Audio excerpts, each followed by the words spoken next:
359 is not enough to save the game. अजून काय केलं पाहिजे बॅट्समनने? तर India's batting too good but India's bowling not good. तर टॉस जिंकला साऊथ आफ्रिकेने, तसाही आपण टॉस जिंकत नाही. वर्ल्ड कप 2015च्या सेमीफायनल नंतर 20 वनडे झाल्या, त्यामध्ये एकही टॉस जिंकला नाही. हा तर एक रेकॉर्ड तयार झालाय. तर इंडिया बॅटिंगला येते, विराट आणि गायकवाडची धमाकेदार सेंचुरी बघायला मिळते आणि राहुलची 50, त्यामुळे स्कोअर जातो 3.5चे पार. त्यानंतर येते साऊथ आफ्रिका. इव्हिनिंगचा टाइम, ड्यू मोठ्या प्रमाणात असते, तरीही डिकॉक आउट होतो. त्यानंतर येतो मार्क्रम, ब्रेट्स्की, ब्रेव्हिस आणि राहिलेलं काम कॉर्बिन बॉश पूर्ण करून जातो.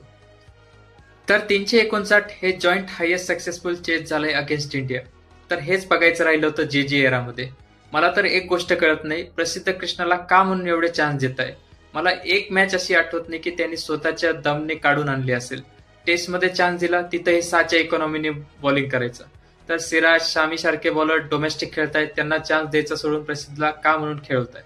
तर अजून एक, वॉशिंग्टन सुंदर 7 ते 8 ओव्हर टाकू शकत नाही, तर त्याला का म्हणून खेळवतायत. त्या जागी अक्षर पटेल राहिला असता तर इझिली 10 ओव्हरचा कोटा पूर्ण केला असता. आणि त्याची बॅटिंगचा विषय झाला तर चॅम्पियन्स ट्रॉफीमध्ये आपण त्याची बॅटिंग पाहिली होती.